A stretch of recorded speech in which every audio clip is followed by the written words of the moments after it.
Hello दोस्तों, तो स्वागत है आपका हमारे online study channel power study point पर। तो दोस्तों, आज हम वर्ल्ड जीके के टॉप 25 अति महत्वपूर्ण प्रश्नों के बारे में बात करेंगे जो आपके हर बार परीक्षाओं में रिपीट होता है। इसलिए हर प्रश्न को आप बारीकी से समझें और ध्यानपूर्वक पढ़ें। ये सभी प्रश्न भारत में आयोजित सभी प्रत्येक परीक्षाओं के लिए अति महत्वपूर्ण प्रश्न है, इसलिए वीडियो को आप जरा भी स्किप ना करें क्योंकि वीडियो आपके लिए बहुत ही हेल्पफुल होने वाला है। तो चलो वीडियो को शुरू करते हैं। आपका पहला सवाल है कि ग्रीनलैंड निम्नलिखित में से किस देश के क्षेत्राधिकार में आता है। ग्रीनलैंड निम्नलिखित में से किस देश के क्षेत्राधिकार में आता है, तो आपका उत्तर होगा डेनमार्क। ठीक है, ध्यानपूर्वक प्रश्न को पढ़िए और लास्ट में आपको पूछूंगा कि आपने 25 में से कितने परसेंट सही किए हैं, वो भी हमें कमेंट में जरूर बताएं। इसलिए मैं प्रश्न पढ़ूं उससे पहले आप उत्तर तैयार रखें जिससे कि आपकी प्रिपरेशन होती रहे। तो प्रश्न पढ़ते हैं, ग्रीनलैंड निम्नलिखित में से किस देश के क्षेत्राधिकार में आता है, तो आपको याद रखना है डेनमार्क के क्षेत्राधिकार में आता है। कौन सा द्वीप? ग्रीनलैंड। अगला देखते हैं कि विश्व मौसम विज्ञान संगठन कब अस्तित्व में आया। विश्व मौसम विज्ञान संगठन किस या कब अस्तित्व में आया, तो आपका उत्तर होगा 1950 ईस्वी में। ठीक है, विश्व मौसम विज्ञान संगठन कब अस्तित्व में आया, तो आपको याद रखना है 1950 ईस्वी में विश्व मौसम विज्ञान संगठन अस्तित्व में आया। अगला देखते हैं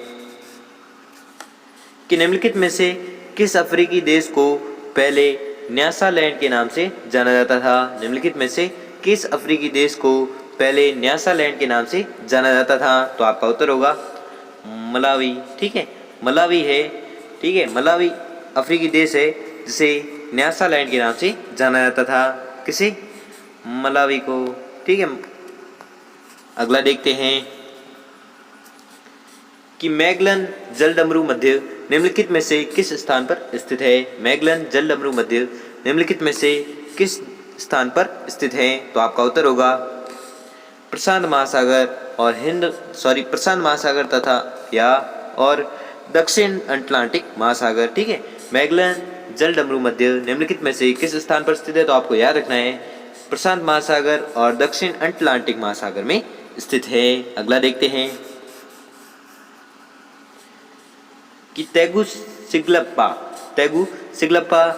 निम्नलिखित में से किस देश की राजधानी है। तेगुसिगल्पा निम्नलिखित में से किस देश की राजधानी है, तो आपको याद रखना है यह है होंडुरास। ठीक है, होंडुरास की राजधानी कौन सी? तेगुसिगल्पा। ठीक है, तेगुसिगल्पा है जो होंडुरास की राजधानी है। अगला देखते हैं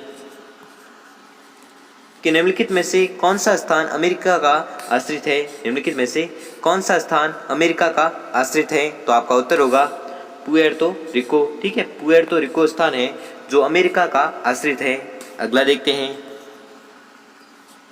कि निम्नलिखित में से किस देश को कैरिबियाई सागर का मोती कहा जाता है। निम्नलिखित में से किस देश को कैरिबियाई सागर का मोती कहा जाता है, तो आपका उत्तर होगा क्यूबा। ठीक है, क्यूबा देश को कैरिबियाई सागर का मोती कहा जाता है। ठीक है, किस देश को? क्यूबा। अगला देखते हैं कैरिबियाई या कैरिबियन। ठीक है, एक ही है नाम।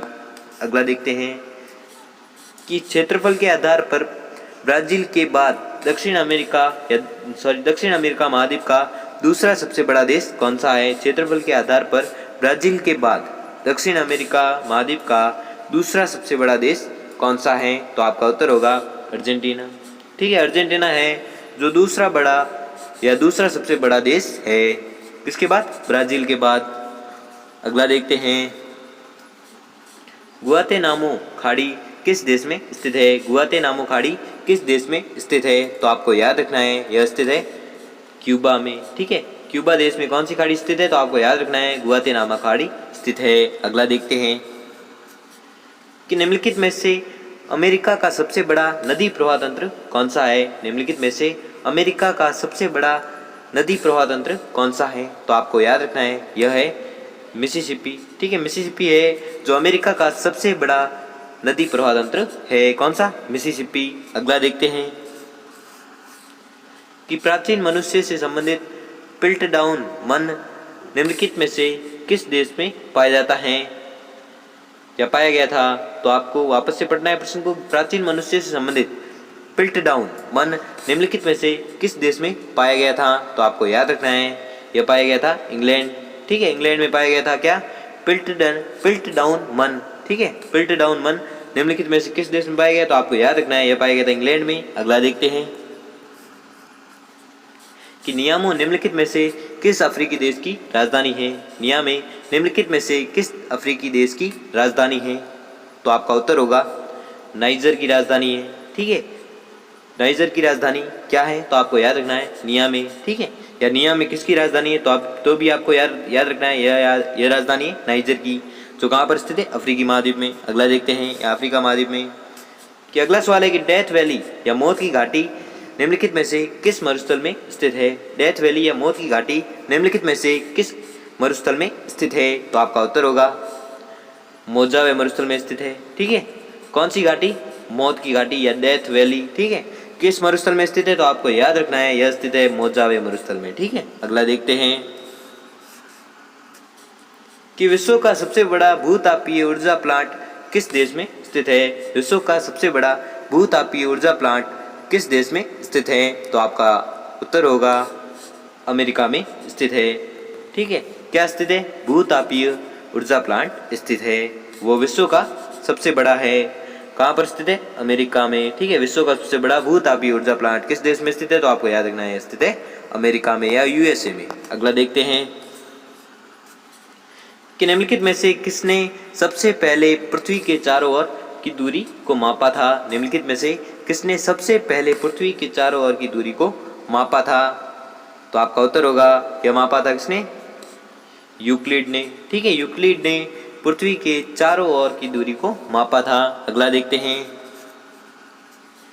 कि भ्रंश के बीच में भूमि के ऊपर उठने से किस किस प्रकार के पर्वतों का निर्माण होता है? भ्रंश के बीच में भूमि के ऊपर उठने से किस प्रकार के पर्वतों का निर्माण होता है?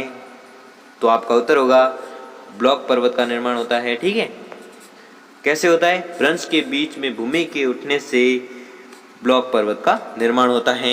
अगला देखते हैं कि राष्ट्रमंडल समूह में कुल कितने स्वतंत्र देश शामिल है? राष्ट्रमंडल समूह में कुल कितने स्वतंत्र देश शामिल है? तो आपका उत्तर होगा 53 देश शामिल है। ठीक है, राष्ट्रमंडल समूह में कुल कितने स्वतंत्र देश शामिल है? तो आपको याद रखना है 53 स्वतंत्र देश शामिल है किसमें? राष्ट्रमंडल समूह में। अगला देखते हैं अगला सवाल है विश्व के कुल गन्ना उत्पादन का कितना हिस्सा केवल ब्राजील द्वारा उत्पादित किया जाता है? विश्व के कुल गन्ना उत्पादन का कितना हिस्सा केवल ब्राजील द्वारा उत्पादित किया जाता है? तो आपका उत्तर होगा 1/3। ठीक है, कुल गन्ने का कितना % हिस्सा या कितना तिहाई हिस्सा केवल ब्राजील में उत्पादन किया जाता है? तो आपको याद रखना है 1/3 हिस्सा कहाँ पर उत्पादित किया जाता है? ब्राजील में। ठीक है, वो भी गन्ने का। ठीक है, अगला देखते हैं कि विश्व जैव विविधता दिवस कब मनाया जाता है? विश्व जैव विविधता दिवस कब मनाया जाता है? तो आपका उत्तर होगा 22 मई को। ठीक है, 22 मई को क्या मनाया जाता है? तो अभी आपको याद रखना है मनाया जाता है विश्व जैव विविधता दिवस मनाया जाता है। ठीक है, कब? 22 मई को। अगला देखते हैं कि विश्व गोरेया दिवस कब मनाया जाता है? विश्व गोरेया दिवस कब मनाया जाता है? तो आपका उत्तर होगा 20 मार्च को। ठीक है, 20 मार्च को क्या मनाया जाता है? तो आपको याद रखना है विश्व गोरेया दिवस मनाया जाता है। अगला देखते हैं कि विश्व मौसम दिवस कब मनाया जाता है? विश्व मौसम दिवस कब मनाया जाता है? तो आपका उत्तर होगा 23 मार्च को। ठीक है, 23 मार्च को क्या मनाया जाता है? तो आपको याद रखना है विश्व मौसम दिवस मनाया जाता है। अगला देखते हैं नेशनल कैडेट कोर डे कब मनाया जाता है? नेशनल कैडेट कोर डे कब मनाया जाता है? तो आपका उत्तर होगा 23 नवंबर को। ठीक है, 23 नवंबर को क्या मनाया जाता है? तो आपको याद रखना है नेशनल कैडेट कोर डे मनाया जाता है। कब मनाया जाता है? 23 नवंबर को। अगला देखते हैं कि बिकिनी डे किस देश में मनाया जाता है? बिकिनी डे किस देश में मनाया जाता है? तो आपको याद रखना है यह मनाया जाता है जापान में। ठीक है, जापान में कौन सा डे मनाया जाता है? बिकिनी डे मनाया जाता है। ठीक है, कहाँ पर? जापान में। अगला देखते हैं कि अंतर्राष्ट्रीय स्वतंत्र प्रेस दिवस कब मनाया जाता है? अंतर्राष्ट्रीय स्वतंत्र प्रेस दिवस कब मनाया जाता है? तो आपका उत्तर होगा 3 मई को। ठीक है, 3 मई को क्या मनाया जाता है? तो भी आपको याद रखना है अंतर्राष्ट्रीय स्वतंत्र प्रेस दिवस मनाया जाता है कब? 3 मई को। अगला देखते हैं कि आलू अकाल किस देश में हुआ था? आलू अकाल किस देश में हुआ था? तो किस देश में हुआ था? आयरलैंड में। ठीक है, आयरलैंड में क्या हुआ था तो आपको याद रखना है, आलू अकाल हुआ था कब, सॉरी किस देश में, आयरलैंड में। तो दोस्तों आपने 25 में से कितने प्रश्न सही किए हैं वो हमें जल्दी से जल्दी कमेंट करके ज़रूर बताएं, वो भी सच सच बताएं, ठीक है। और अगर आपको वीडियो थोड़ा सा भी अच्छा लगा हो या आपके लिए थोड़ा सा भी हेल्पफुल हुआ साबित हुआ हो तो वीडियो को लाइक, चैनल को सब्सक्राइब और बेल आइकन को प्रेस कर लीजिए, जिससे कि हमारी वीडियो की नोटिफिकेशन आपको मिलती रहेगी। तो धन्यवाद।